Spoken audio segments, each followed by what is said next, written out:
Lectura del Santo Evangelio según San Juan, capítulo 13, versículos 21 al 33 y 36 al 38. En aquel tiempo Jesús, profundamente conmovido, dijo: «Os aseguro que uno de vosotros me va a entregar». Los discípulos se miraron unos a otros perplejos por no saber de quién lo decía. Uno de ellos, el que Jesús tanto amaba, estaba reclinado a la mesa junto a su pecho. Simón Pedro le hizo señas para que averiguase por quién lo decía. Entonces él, apoyándose en el pecho de Jesús, le preguntó: «Señor, ¿quién es?». Le contestó Jesús: «Aquel a quien yo le dé este trozo de pan untado». Y untando el pan se lo dio a Judas, hijo de Simón el Iscariote. Detrás del pan entró en él Satanás. Entonces Jesús le dijo: «Lo que tienes que hacer, hazlo enseguida». Ninguno de los comensales entendió a qué se refería. Como Judas guardaba la bolsa, algunos suponían que Jesús le encargaba comprar lo necesario para la fiesta o dar algo a los pobres. Judas, después de tomar el pan, salió inmediatamente. Era de noche. Cuando salió, dijo Jesús: «Ahora es glorificado el Hijo del Hombre y Dios es glorificado en él. Si Dios es glorificado en él, también Dios lo glorificará en sí mismo.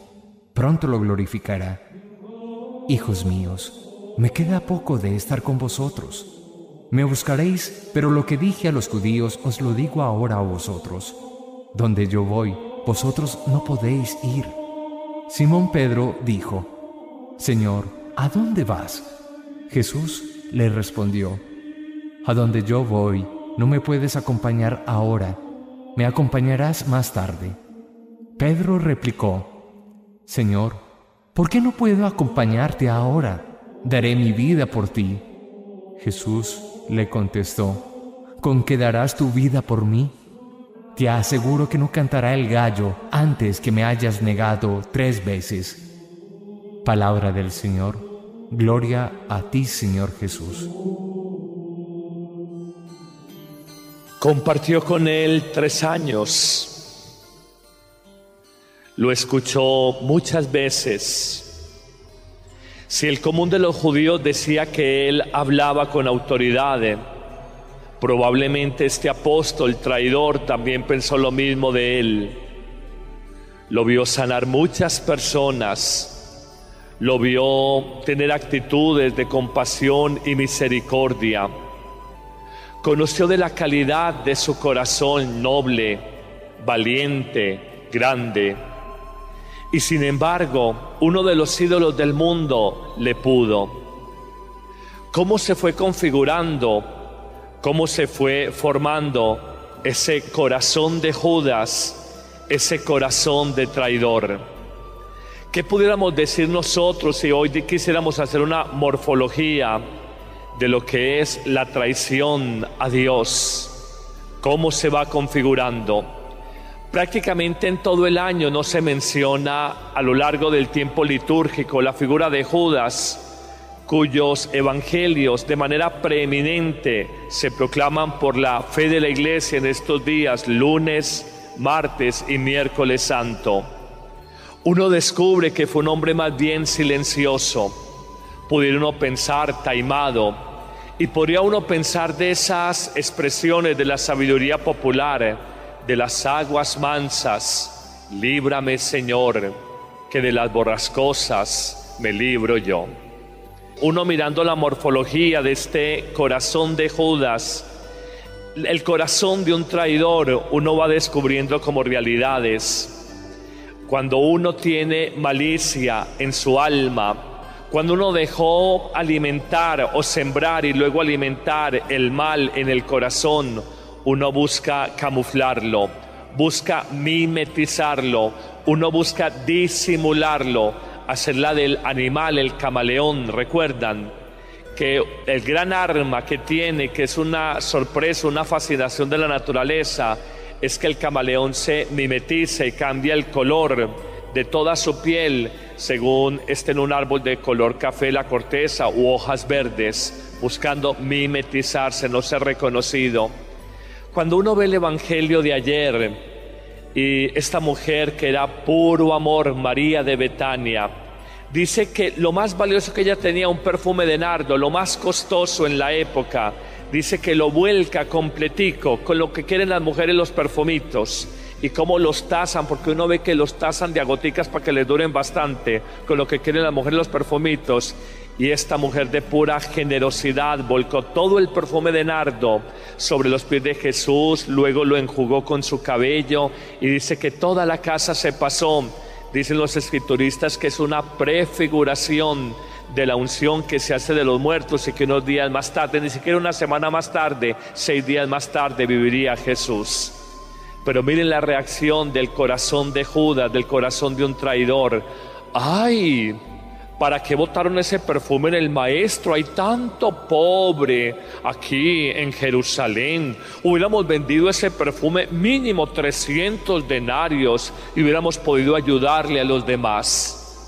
Y dice el cronista evangélico que a Judas lo último que le interesaban eran los pobres, que era un ladrón, y que en el fondo le dolía no haber cogido la plata, los denaritos de ese perfume de nardo. ¿Qué quiero significar a partir de esa primera actitud? La capacidad de disimulo, la capacidad camaleónica, la capacidad de uno camuflarse, como el mal, con una inteligencia infinita, se va camuflando en el mundo. Ayer miraba un programa horroroso en Discovery Channel a las 9 de la noche. Yo he visto muchos programas de este poderoso canal internacional con sede en Miami, en el sur de Estados Unidos, y que se ve en toda América Latina y en 150 países del mundo entero. Decía la Biblia en inglés, pero no se toman el trabajo tan siquiera de mostrar como cierta objetividad. El cronista, el que iba leyendo el documental de 1 hora de 9 de la noche, era una rabia, una hostilidad contra la Iglesia Católica, que uno termina de ver el programa y uno dice, donde yo tengo un sacerdote o un obispo o algo que me suene a católico, yo le doy un golpe. Es como sembrar ese odio, esa rabia. Y ellos dicen especial de Semana Santa, y claro, pues como hay una especial sensibilidad del pueblo católico, pero fue burda la elaboración, inclusive científica, de cómo quieren de alguna manera destruir todo lo que sea la fe del pueblo creyente en la iglesia.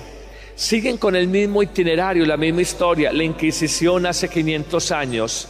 Ustedes se imaginan donde yo ahora conociera a un español y lo primero que le diga, usted es el diablo sin ropa. Hace 500 años robaron nuestro oro y violaron nuestras indígenas.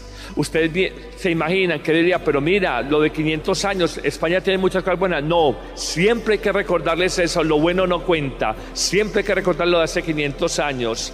Ustedes se imaginan donde yo me encuentro en un norteamericano y diga, hace 100 años nos robaron el canal de Panamá, lo separaron de la Gran Colombia por un interés comercial, gringos malucos. Ustedes no tienen nada bueno, y siempre recordar la herida, no ver nada bueno.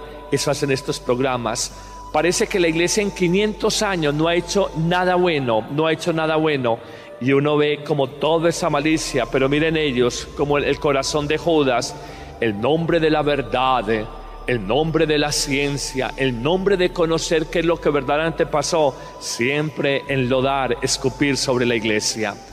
Créanme que en eso hay más marrulla, más malicia y más maldad de la que ustedes alcanzan a ver. Hoy será el programa de ángeles en Discovery y mañana el sudario de Turín. Entonces ya dicen que el sudario de Turín, que no es la imagen de Jesús la que está ahí, sino que fue pintado por Da Vinci. Y se apoyan en un informe del año 88 con el carbono 14, cuando luego científicos que ya no son ateos o agnósticos dicen el carbono 14 sirve para medir objetos en una datación de miles de años o de millones de años, pero no una datación de siglos. Un lienzo no se puede cuantificar su antigüedad o dimensionar su antigüedad con el carbono 14. Él sirve para coger una piedra y decir tiene 4 millones de años, 3 millones y medio. O esta piedra tiene 20.000 años, tiene 18.000 años, pero no una cuestión de siglos. Pero bueno, ahí vamos en eso y siempre uno ve como ese ataque siempre queda esa idea, la iglesia nos ha mentido. Hay algo muy simpático en ese corazón de Judas o corazón traidor. El mal, la ambición de dinero se disfraza de bien. Es que el dinerito es para los pobres. Y en todo lo que vemos ataques hoy a la iglesia, el mal, destruir la iglesia de Cristo, dañar la credibilidad y confundir la credibilidad del pueblo de Dios en la iglesia, está disfrazado de bien. Buscamos la verdad, buscamos resarcir las víctimas, buscamos ayudarlos. Corazón de Judas.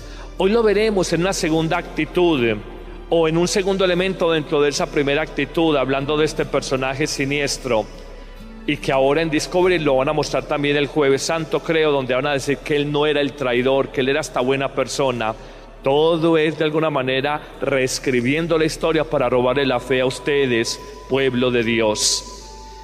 Dirá Judas en el Evangelio de hoy, cuando dice uno de ustedes me va a entregar, se ve que él se frunció. Y dice el que moje el agua en la fuente de vino y se lo entregue, ese es prontico salió maluco. Él dice me van a pillar, no me van a dejar realizar mi labor. Dice un refrán de la sabiduría popular, el pecado es cobarde, el pecado es cobarde. Y uno ve que en el grupo de los 12 fue el único que salió y el Señor le dijo, lo que has de hacer, hazlo pronto. Un evangelio misterioso, pero los otros como no lo detuvieron. Sí escuchó Juan, el que le entregue el pan mojado en la fuente de vino, ese es el que me va a entregar, se lo entrega. Y no sé qué pasa entre ellos. Uno descubre y este hombre pronto salió. Cuando uno tiene su pecado, su malicia, uno huye de la fuente del bien. Uno genera el incendio, hace el daño, pero sale corriendo.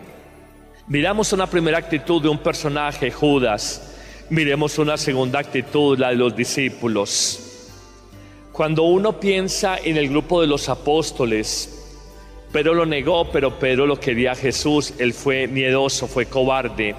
Santiago y Juan peleaban por primeros lugares en el reino cuando Jesús fuera rey, pero eran buenas personas. Felipe, Andrés, Bartolomeo, Tadeo, todos en el fondo querían a Jesús. Pero hay algo, el bien es ingenuo.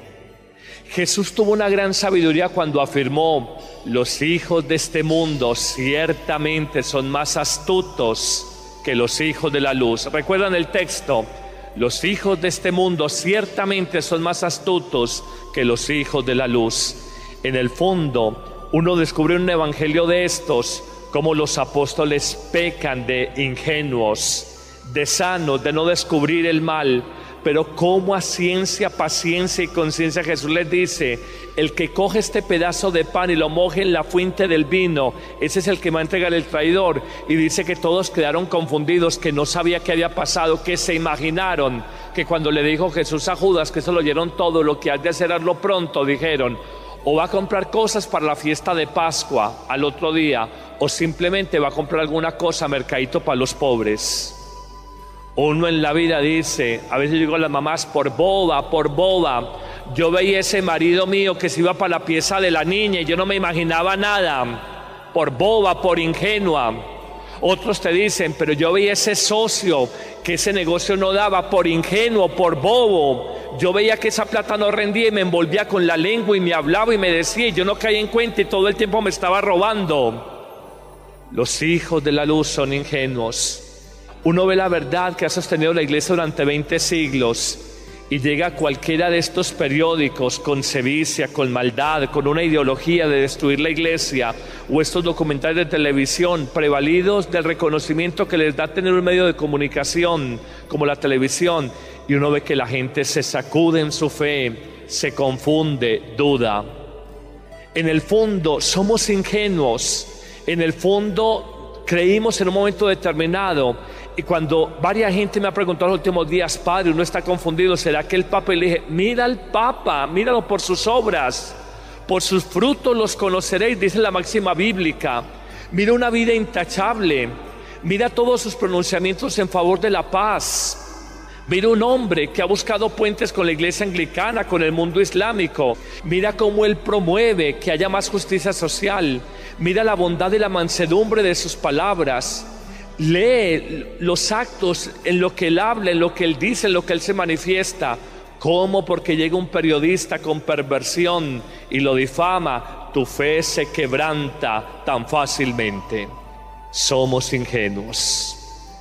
La realidad es que uno a veces no tiene una clara convicción de lo que es bueno y a veces tenemos una dificultad para identificar dónde viene el mal y dónde viene el bien.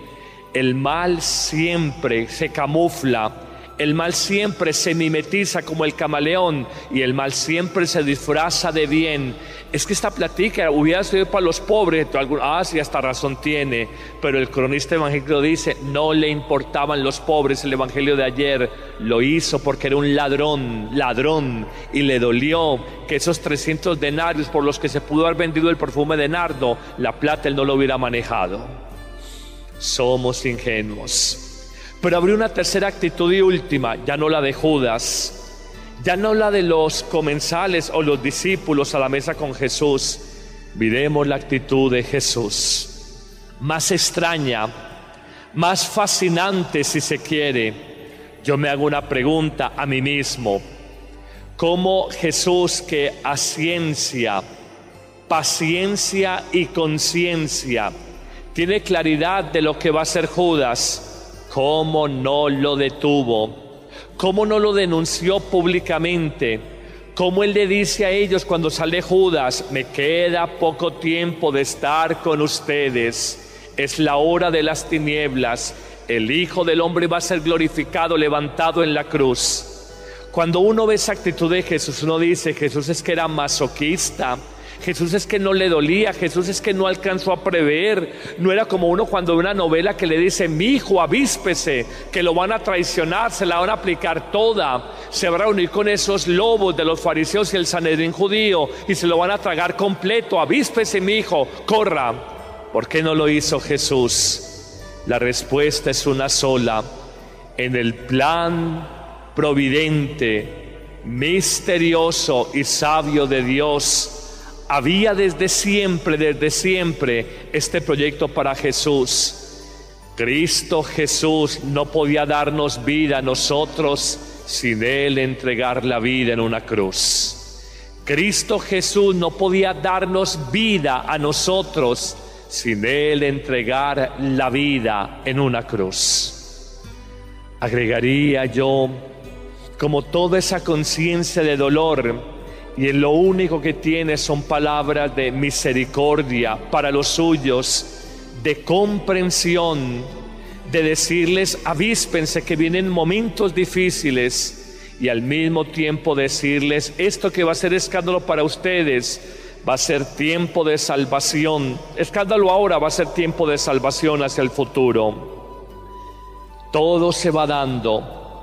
Todas las variables, la hora, el lugar, los personajes, todo va a coincidir para esa noche del jueves, la aprehensión de Jesús y las horas aciagas del drama humano divino, del hombre Dios que se entrega, que da la vida para darnos vida. Yo le pido a mi Dios que si esta fuera la última Semana Santa y Pascua mía, y me siento pues alentadito, pero uno no sabe, un accidente, cualquier cosa, uno pedirle a mi Dios algo, y yo creo que para todos, que la vida no la tenemos comprada, pedirle a mi Dios que vivamos esta Pascua, este pasar de Dios por nuestra vida, que lo vivamos con una conversión muy grande de nuestro corazón, de darnos cuenta que todas las veleidades del mundo y las vanidades pasan. Judas, después de que se ajusta por las 30 monedas y ve que entregan a Jesús y lo van a crucificar, él pensó que simplemente lo iban a encerrar y se da cuenta que lo van a matar. Él se angustió, se desesperó y se ahorcó. ¿Es así o no? Y se ahorcó. Pedro dice que ante la negación 3 veces frente a las sirvientas galileas, sí, ese es un Galileo, lo conocemos, tal cosa, a las sirvientas de Jerusalén, le dicen es un Galileo, dice que lo negó y dice que Pedro lloró amargamente, dirá el relato de la pasión, lloró su cobardía, lloró ser tan bravucón, tan baboso de palabras, tan verboso y tan poco consistente con su propia vida. pero en Pedro hubo algo. Pedro se arrepintió. Voy a agregar algo. Pedro confió en la misericordia divina. Judas no se confió a la misericordia de Cristo. Él creyó que él ya no merecía perdón. Dice que se desesperó, perdió la esperanza, perdió la esperanza, se desesperó y se ahorcó. Y dice que Pedro lloró amargamente, pero luego en la resurrección, él no se desesperó en la resurrección, frente a la triple negación, vendrá la triple afirmación: me amas más que estos, y por tercera vez le dirá: Señor, no me preguntes más, que me duele, tú lo sabes todo. Tú me conoces por dentro, tú sabes que te quiero. Cuando nosotros nos equivoquemos, y lo hemos hecho, cuando nosotros neguemos a Jesús, y lo hemos hecho, cuando nosotros traicionemos a Jesús como Judas, y lo hemos hecho, hay dos actitudes diametralmente opuestas. Judas desconfió de la misericordia divina, desesperó y él mismo se mató. Pedro confió y aunque lloró amargamente, confió en la misericordia divina y fue tan reivindicado, tan resarcido, que el mismo Cristo glorificado lo constituyó en ¿qué? La piedra de la iglesia, el primer papa, el capitán de la nave de la iglesia, la nave de Pedro. Mis hijos, eso nos da como alegría. Nosotros desconfiar, lo hemos negado, desesperarnos, no. Confiemos en Él y que seamos piedritas en la iglesia. Mucha gente les va a tocar, acuérdense de mí. Vamos a la próxima. Ya quien cree en los curas. Vea lo que aparece en televisión, les va a tocar. Vea, si eso lo dicen del Santo Padre, entonces qué esperanzas. Y los protestantes harán comilla de todo eso. Acuérdense que vendrán muchos, dice el texto bíblico, que los engañarán, pero solo los que perseveren en su fe hasta el final se salvarán. Esta es una hora de prueba para la iglesia, y yo descubro algo. Todo este dolor y este escarnio público al que está sometido ahora la iglesia, y nosotros los sacerdotes y el Santo Padre, yo digo, tiene que servir para purificar la iglesia, porque en la iglesia hay que reconocerlo, hay pecado, y se necesita que eso se ventile y salga a la luz pública, pero que la iglesia o que el pueblo de Dios no se deje confundir. El pecado del 0.06% de clérigos, 0.06% de clérigos, no puede afectar la credibilidad del 99.94% de los sacerdotes. Siempre les he dicho, un sacerdote es como un avión, solo en noticia cuando se accidenta, cuando se cae. 10.000 horas de vuelo, ese avión no cuenta. Se accidentó ese avión, es noticia de primera página. Oremos por la iglesia, no temamos por ella, esta es obra de Cristo. Y en medio de mares embravecidos, de olas tempestuosas, de tormentas que parecen imposibles de sortear, esta nave la lleva el mismo Cristo, de la cual el Papa es su vicario, su delegado aquí en el mundo, en la tierra. Yo estoy cierto que detrás de este dolor la fe de algunos tibios se perderá, pero la fe de los que son consistentes se fortalecerá.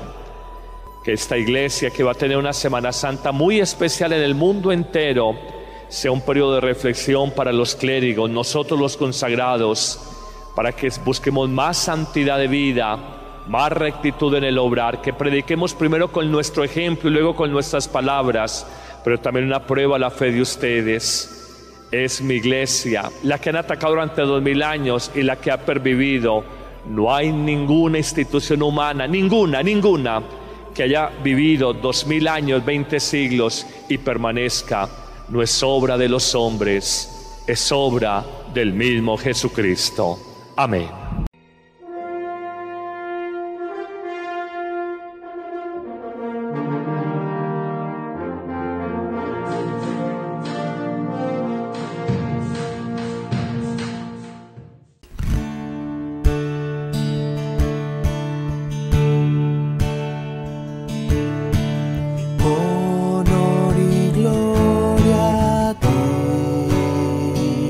Señor.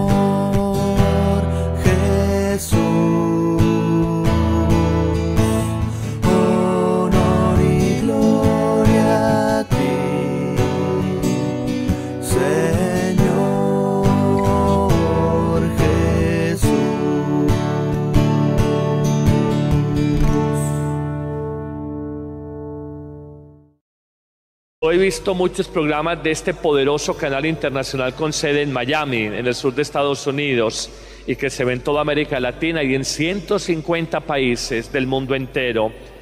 Decía la Biblia en inglés, pero no se toman el trabajo tan siquiera de mostrar como cierta objetividad.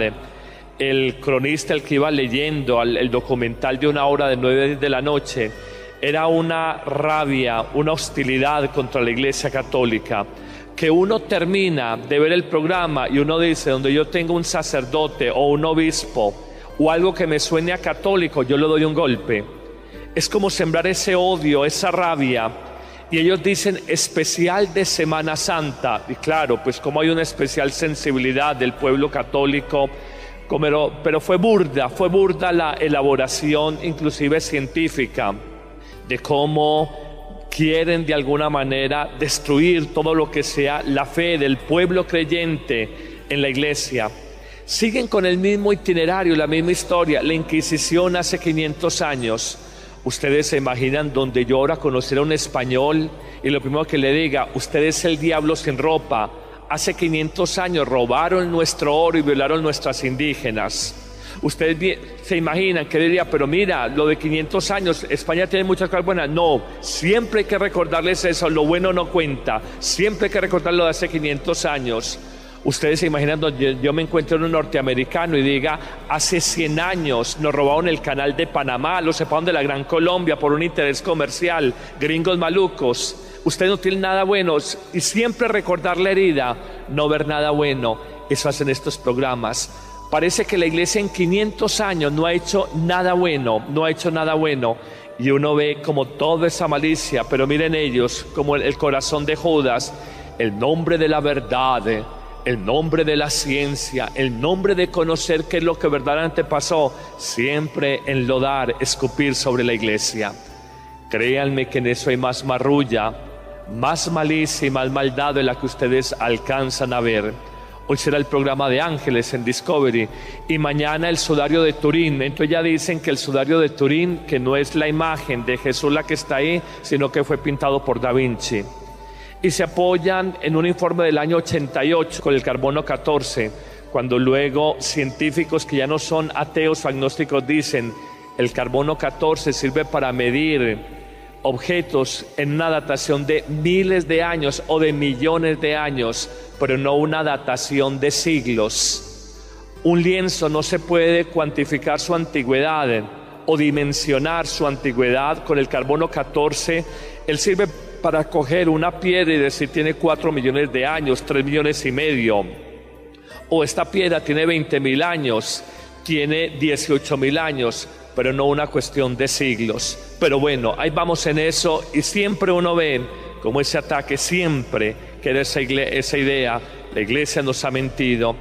Hay algo muy simpático en ese corazón de Judas o corazón traidor. El mal, la ambición de dinero se disfraza de bien. Es que el dinerito es para los pobres. Veía que esa plata no rendía y me envolvía con la lengua y me hablaba y me decía y yo no caía en cuenta y todo el tiempo me estaba robando. Los hijos de la luz son ingenuos. Uno ve la verdad que ha sostenido la iglesia durante 20 siglos y llega a cualquiera de estos periódicos con sevicia, con maldad, con una ideología de destruir la iglesia, o estos documentales de televisión prevalidos del reconocimiento que les da tener un medio de comunicación como la televisión, y uno ve que la gente se sacude en su fe, se confunde, duda. En el fondo somos ingenuos, en el fondo creímos en un momento determinado. Y cuando varias gente me ha preguntado en los últimos días, padre, uno está confundido, ¿será que el Papa? Y le dije, mira al Papa, míralo por sus obras, por sus frutos los conoceréis, dice la máxima bíblica. Mira una vida intachable, mira todos sus pronunciamientos en favor de la paz. Mira un hombre que ha buscado puentes con la iglesia anglicana, con el mundo islámico. Mira cómo él promueve que haya más justicia social. Mira la bondad y la mansedumbre de sus palabras. Lee los actos en lo que él habla, en lo que él dice, en lo que él se manifiesta. ¿Cómo? Porque llega un periodista con perversión y lo difama. Tu fe se quebranta tan fácilmente. Somos ingenuos. La realidad es que uno a veces no tiene una clara convicción de lo que es bueno y a veces tenemos una dificultad para identificar dónde viene el mal y dónde viene el bien. El mal siempre se camufla, el mal siempre se mimetiza como el camaleón y el mal siempre se disfraza de bien. Es que esta plática hubiera sido para los pobres, sí, hasta razón tiene, pero el cronista evangélico dice, no le importaban los pobres. El evangelio de ayer lo hizo porque era un ladrón, y le dolió que esos 300 denarios por los que se pudo haber vendido el perfume de nardo, la plata él no lo hubiera manejado. Somos ingenuos. Pero habría una tercera actitud y última, ya no la de Judas, ya no la de los comensales o los discípulos a la mesa con Jesús. Miremos la actitud de Jesús, más extraña, más fascinante si se quiere. Yo me hago una pregunta a mí mismo: ¿cómo Jesús, que a ciencia, paciencia y conciencia tiene claridad de lo que va a ser Judas, cómo no lo detuvo? ¿Cómo no lo denunció públicamente? ¿Cómo él le dice a ellos cuando sale Judas, me queda poco tiempo de estar con ustedes, es la hora de las tinieblas, el Hijo del Hombre va a ser glorificado, levantado en la cruz? Cuando uno ve esa actitud de Jesús, uno dice, Jesús es que era masoquista, Jesús es que no le dolía, Jesús es que no alcanzó a prever. No era como uno cuando ve una novela que le dice, mi hijo, avíspese, que lo van a traicionar, se la van a aplicar toda, se va a reunir con esos lobos de los fariseos y el Sanedrín judío y se lo van a tragar completo. Avíspese, mi hijo, corra. ¿Por qué no lo hizo Jesús? La respuesta es una sola: en el plan providente, misterioso y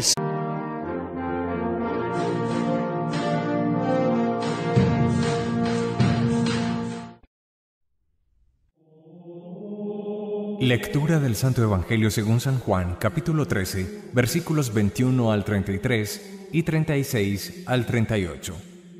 En aquel tiempo Jesús, profundamente conmovido, dijo: Os aseguro que uno de vosotros me va a entregar.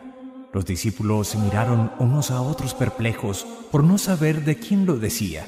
Uno de ellos, el que Jesús tanto amaba, estaba reclinado a la mesa junto a su pecho.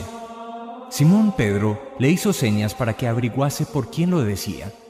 Entonces él, apoyándose en el pecho de Jesús, le preguntó: Señor, ¿quién es?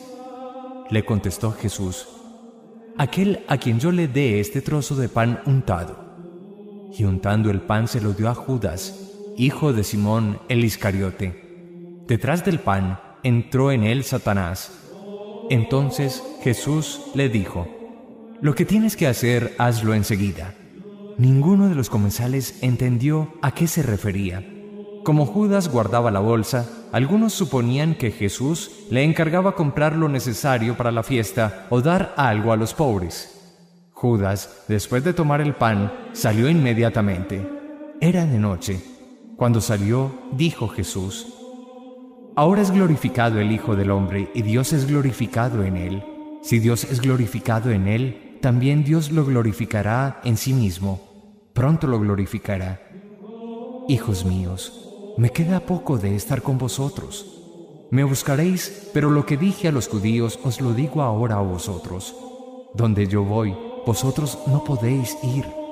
Simón Pedro dijo: Señor, ¿a dónde vas?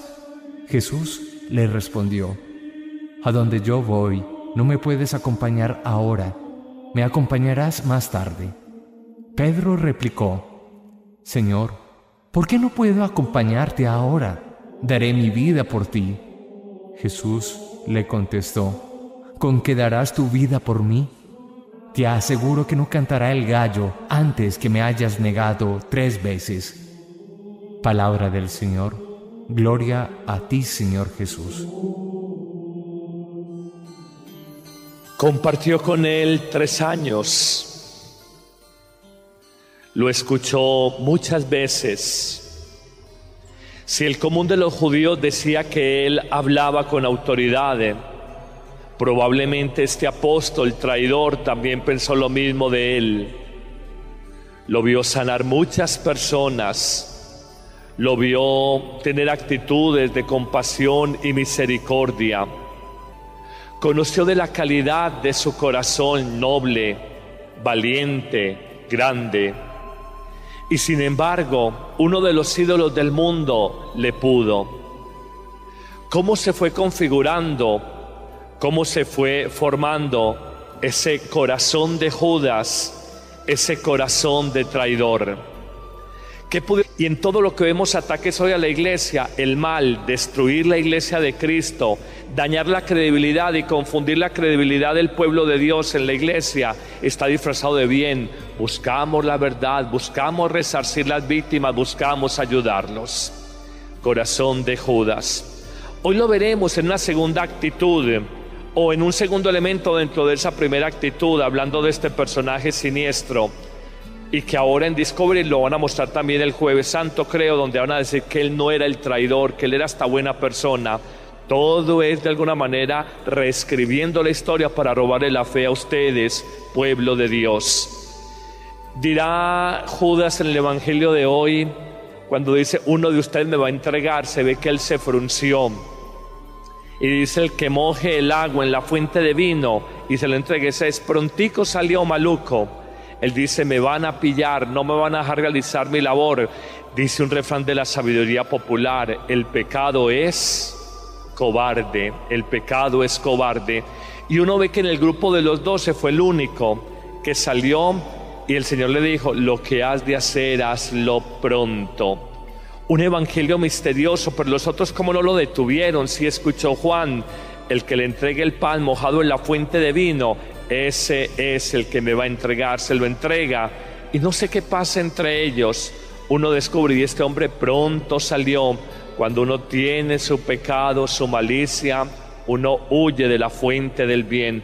Uno genera el incendio, hace el daño, pero sale corriendo. Miramos una primera actitud de un personaje, Judas. Miremos una segunda actitud, la de los discípulos. Cuando uno piensa en el grupo de los apóstoles, Pedro lo negó, pero Pedro lo quería a Jesús. Él fue miedoso, fue cobarde.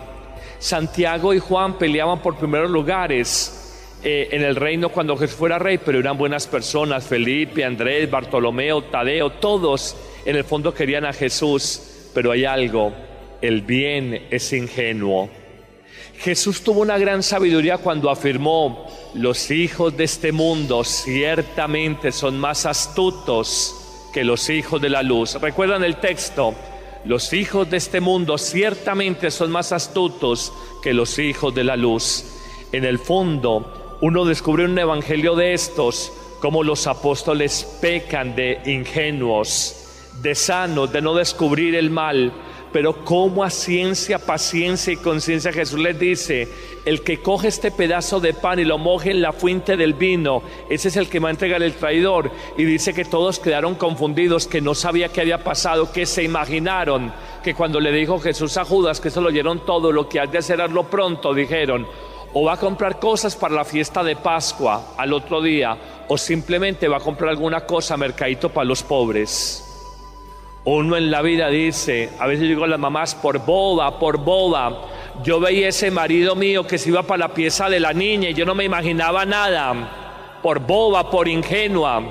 Otros te dicen, pero yo veía ese socio que ese negocio no daba, por ingenuo, por bobo. Yo podríamos decir nosotros, si hoy quisiéramos hacer una morfología de lo que es la traición a Dios, cómo se va configurando. Prácticamente en todo el año no se menciona a lo largo del tiempo litúrgico la figura de Judas, cuyos evangelios de manera preeminente se proclaman por la fe de la iglesia en estos días, lunes, martes y miércoles santo. Uno descubre que fue un hombre más bien silencioso, pudiera uno pensar taimado, y podría uno pensar de esas expresiones de la sabiduría popular, de las aguas mansas, líbrame Señor, que de las borrascosas me libro yo.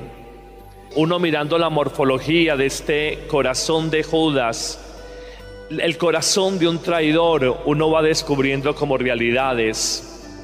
Cuando uno tiene malicia en su alma, Cuando uno dejó alimentar o sembrar y luego alimentar el mal en el corazón, uno busca camuflarlo, busca mimetizarlo, uno busca disimularlo, hacerla del animal, el camaleón. Recuerdan que el gran arma que tiene, que es una sorpresa, una fascinación de la naturaleza, es que el camaleón se mimetiza y cambia el color de toda su piel según esté en un árbol de color café la corteza u hojas verdes, buscando mimetizarse, no ser reconocido.